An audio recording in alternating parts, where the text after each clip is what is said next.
Actes chapitre 6 verset 4. Mais nous persévérerons dans la prière et dans le ministère de la parole.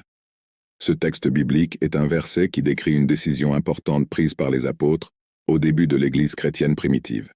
Ce verset est significatif pour plusieurs raisons. Priorité à la prière et à la parole de Dieu. Les apôtres reconnaissent l'importance de la prière et du ministère de la parole comme fondamentaux pour la croissance spirituelle de l'Église et la propagation de l'Évangile. Ils priorisent ces activités dans leur service. Équilibre dans le ministère.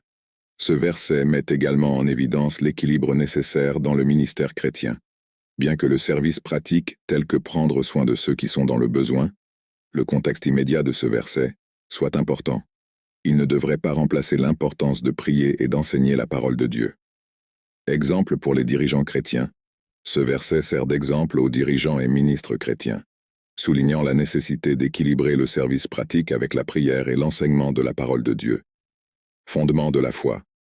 La prière et le ministère de la parole sont fondamentaux pour la croissance spirituelle des croyants et l'édification de l'Église. Par la prière, les croyants communiquent avec Dieu, et par l'enseignement de la parole, ils reçoivent une instruction spirituelle. Impact durable. L'accent mis sur la prière et la parole de Dieu a un impact durable sur la vie des croyants et sur la diffusion de l'Évangile.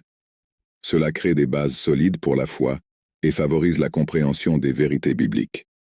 En résumé, Actes chapitre 6 verset 4 souligne l'importance de la prière et du ministère de la parole dans la vie de l'Église chrétienne primitive et continue d'être un principe pertinent pour la vie de l'Église aujourd'hui. Ce verset nous rappelle qu'en plus de prendre soin des besoins pratiques des autres, nous devons aussi constamment rechercher Dieu par la prière et recevoir des enseignements de la parole pour grandir dans notre foi et partager l'Évangile avec les autres.